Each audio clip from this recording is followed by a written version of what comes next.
O Thiago, ele joga o português claro. De 18 pontos, você somou 3. E os 3 que somou contra o Guarani, num jogo em que o time tomou 14 finalizações do Guarani dentro de casa. O Corinthians foi pior que o Guarani. No único jogo que venceu, o Corinthians foi pior do que o seu adversário. Tomou bola do travessão, 14 finalizações. Se o Santo André ganhar hoje do Mirassol, o Corinthians vai terminar a sexta rodada, na metade do campeonato, com a pior campanha, como o último colocado do Campeonato Paulista. Aí não dá, Aline, pro cara chegar na coletiva e falar, não, nós ainda brigamos pelo título. Não, aqui a gente tá aqui pra ser campeão. Corinthians. Não dá, tem que jogar limpo. Ele jogou limpo, pô. Não, jogou limpo o tempo inteiro. Vários pontos dele na entrevista coletiva acho que são bacanas e passam a realidade pro torcedor. Ele fala de ser inadmissível o que vem acontecendo até agora e ele coloca o próximo jogo contra a Portuguesa quase que como determinante. Ele fala, isso é decisão.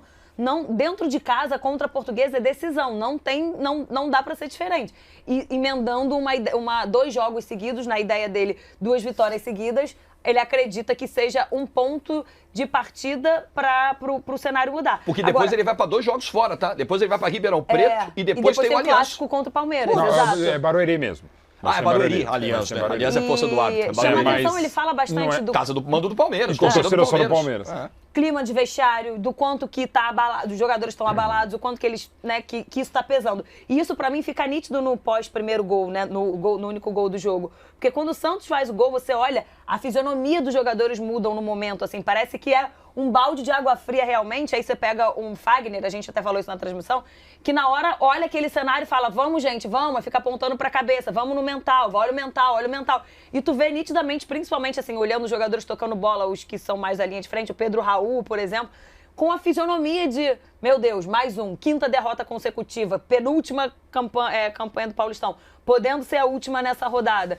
Então, acho que a entrevista coletiva dele foi muito boa. Uma curiosidade até é que quem levou ele pro Corinthians foi o Mano, né? E aí ele até fala sobre isso também na entrevista coletiva, de que não é legal, enfim, que isso acontece que fica triste com o que aconteceu com o Mano, que é uma realidade do Brasil e tal, mas enfim, é a oportunidade que ele vem tendo. E que talvez seja até maior, tamanha confusão do Corinthians, talvez seja maior até do que ele próprio imagina, dependendo do que vai acontecer entre Corinthians e Mano. Foi muito corajoso, aliás. Porque ele fala, fomos surpreendidos, ele critica a própria direção. Eu gostei demais da coletiva. O desempenho acabou sendo melhor que a encomenda e a coletiva dele foi o que está faltando ao Corinthians. Com a antiga administração de treinador, que eu gosto muito e respeito demais o Mano, e do presidente, então nem falo. Tem um momento que ele diz, Vessé, tem um momento que ele diz, o problema não é perder clássico, o problema é perder para Novo Horizontino e Ituano. E ele está correto. Isso não é desrespeito ao Novo Horizontino e Ituano, isso é realidade. O Corinthians, como todos os outros 3 grandes, o Corinthians, para jogar o Campeonato Paulista de cara, ele pegou 40 milhões. 40 milhões é a cota de cada um dos grandes de TV para jogar, só para entrar em campo no Campeonato Paulista. Aí você não pode perder para o São Bernardo com um jogador a mais desde os 13 minutos de jogo. 97 minutos de bola rolando. Você perder para o Ituano, que é um dos pequenos do Campeonato Paulista, é um dos piores times em termos de qualidade técnica, que é o Ituano, só tem uma vitória em 5 rodadas do campeonato, contra o Corinthians. Você perde para o Novo Horizontino, tomando 3 gols em casa de um cara que não balançava a rede há 11 meses, não dá para tratar como normal mesmo. Vamos falar a verdade, né? Então, a entrevista dele é muito corajosa em todos esses aspectos, e aí eu me pergunto se ele fosse o técnico efetivo, será que ele falaria? Tenho minhas dúvidas. Eu acho que o fato de ser interino, eu acho ajuda, que permite você... Mas ao mesmo tempo, como por ser o interino, ele fala, cara, você falou os negócios aí, não vai ficar... Ainda mais com essa direção desgovernada que tem e a herança maldita também. Que chegou pelo treinador que acabou de ser demitido. Então... mas enfim... Muito corajoso. Acho que isso falta, né? Que é aquela lenda que a gente diz que no Campeonato Brasileiro 12, 15 começam para brigar. É mentira, não é verdade. São 4, 5 no máximo. Então, assim, especialmente depois dos pontos corridos. Talvez lá na época do mata-mata, talvez isso fosse até um pouco verdade e tudo. Perfeito. Mas hoje, nos pontos corridos, não é verdade. Não tem 10 que vão brigar pro título. Não é, isso é mentira. Isso é feito para enganar. Mesmo. Só que o dirigente, geralmente o dirigente, ele tá ali, ele depende, vai ter eleição depois, ele tá ali com... E aí ele conta essa historinha e muitas vezes vira refém disso. Né? Quantos treinadores já foram demitidos porque começaram ganhando as 4 primeiras, aí ficam lá no topo.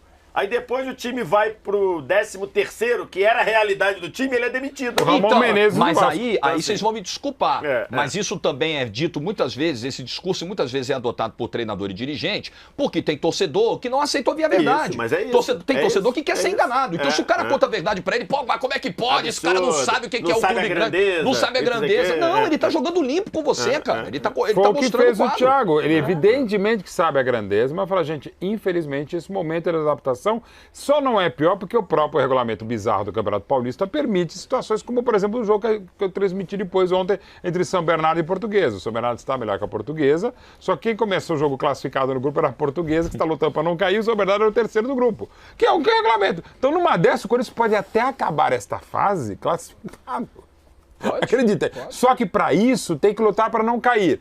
É um contrassenso, sim, a gente já viu várias rodadas em Paulistões recentes, um time na mesma rodada, a rodada final, lutar para não cair e lutar para classificar, toma um gol, está rebaixado, faz 2 gols, vira o jogo, está se classificando e acaba rebaixado. Acho que o Santos contra o Ituano ano passado foi mais ou menos isso, né? Na última rodada. Podia 3-0 cair lá. E classificar. Não, o Ituano podia cair. O Ituano podia cair e terminou classificado. Meteu 3-0. E ainda eliminou o Corinthians. O Santos só precisava vencer qualquer placar por 1-0 e o Ituano corria risco para não cair, aí o Ituano se classificou, os outros 2 resultados ajudaram, o Ituano ainda tirou o Corinthians nas quartas de final.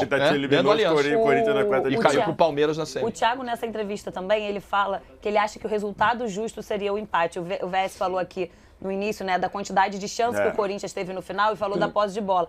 Ele falou da posse de bola, mas ele trouxe outros números, mostrando números de finalização não era tão discrepante, sabe? Parecia... No segundo tempo. No segundo E no final do jogo todo, a gente até mostrou no último lance. No segundo tempo foi 10-7 pro Corinthians. Pro Corinthians. Que é normal, tá perdendo o jogo, tá? Era pra É uma bafa. Mas os números, se você pega os números básicos do futebol, que você precisa sempre confrontar, os números não indicam muita coisa. Os números da partida, você fala, quanto foi esse jogo? Você fala que foi 1-0 pro Corinthians, normal. Ó, finalizações totais, 14-12 pro Santos. Totais. No segundo tempo, 10-7 pro Corinthians. Mas totais foi 14-12? 14-12 pro Santos. Posse de bola do Corinthians foi maior. Não é uma coisa muito discrepante, foi isso que ele quis dizer. Não foi mesmo. E que daria pra terminar com um empate tranquilamente essa partida. O Corinthians terminou o jogo com a sensação de empate. Em compensação, pressionando. A gente falou sobre isso no segundo tempo, na transmissão do jogo. O Corinthians vai acertar o gol. O Corinthians finalizou 10 vezes no segundo tempo. Ele acerta o gol do João Paulo nos 2 minutos finais, que é a falta do Rojas e a batida do Garro de fora, que jogou bem, tá? O Garro jogou bem. Eu gostei também que foi a batida do Garro lá. Foi a única já na reta final, porque ele ficou o segundo tempo dominando na maior parte, mas ele não conseguia chutar na moldura lá. E que não é um problema específico desse jogo, né? Finalização pro Corinthians é um problema grande dessa temporada. Vocês falaram ontem, até no primeiro tempo do Pedro Raul, acho que essa informação foi você que deu, né? Que tocou pouquíssimas vezes na bola. O Pedro Raul, no primeiro tempo, encostou na bola 9 vezes. O Cássio, 18. Então, só aí já mostra. E não é culpa do Pedro Raul, né? A culpa disso não é do Pedro Raul. E são 3 gols apenas no campeonato em 6 jogos, né? O gol do Romero contra o Guarani, passou em branco contra o Ituano, passou em branco contra o São Bernardo. Aí teve o gol do Arthur. Teve o gol do Yuri Alberto no contra o Yuri Alberto. E do Yuri Alberto no jogo contra o Novo Horizontino.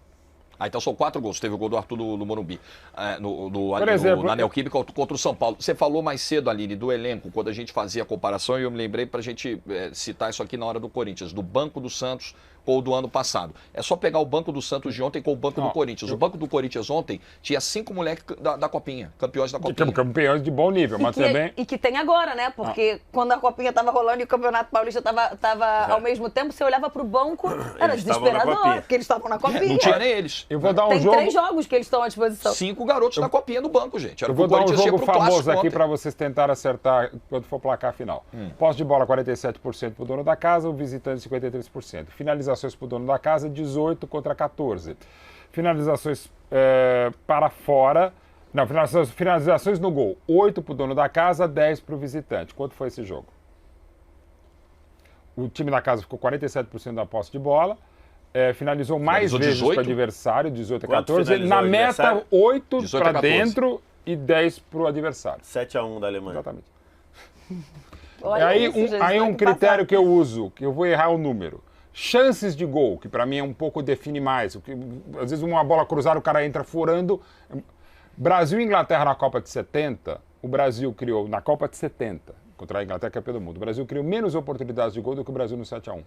A Inglaterra criou muito mais oportunidades do que a Alemanha. Um jogo foi 1-0 para o Brasil, outro foi 7-1 para a Alemanha. Que loucura, né? Ou seja, contra fatos existe argumento no futebol, gente. Muito cuidado com os números. Eles Muito, ajudam, mas eles não totais. são definitivos. E é aquilo que a gente fala, assim, praticamente nenhum outro Exato. esporte coletivo, um volume de jogo desse consegue ter muito difícil. Uma Um discrepância resultado dessa, muito cara. discrepante. Talvez no futebol americano. Nos outros, Ô, quem Jorge, tem mais esquece. volume de jogo vai. No handball, era goleada de 20 gols. Diga, Só um Aline, ponto para irmos aqui, aos superchats. É porque o ponto que você levantou foi de banco, né, e de time titular. Se a gente fizer uma comparação das duas equipes, que a gente já falou aqui de lateral esquerdo, que você falou, trouxe do ano passado do Santos Deus. e desse ano, se a gente olhar para o Corinthians trouxe 2 jogadores, o Hugo e o Palácios. O Palácios ontem já não podia jogar porque estava lesionado. Machucou. O Hugo foi o titular. Aí precisa tirar o Hugo, porque ele pediu para sair, Não, que ele a já estava partida cansado. do Hugo, olha, fazia tempo que eu não via no mundo, no futebol mundial, um jogador ter uma noite tão ruim quanto o Hugo ontem. Que partida ruim do Hugo. Nossa,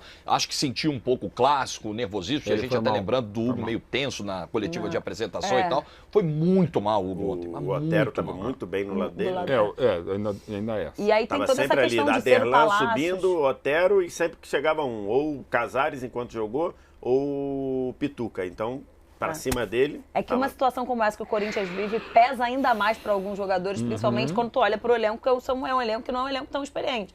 Mas o Corinthians acaba colocando o Maicon improvisado na lateral esquerda, porque o menino que estava no banco nunca tinha feito um jogo no profissional, tem 19 anos, que é o Vitor Mir. O Vitor Mir. E aí, a lateral esquerda, que era o problema do Santos ano passado, que traz os reforços, acaba sendo também um problema pro Corinthians. Quando você olha no banco, a disparidade e a diferença dos dois times, ela é enorme. Não, loucura.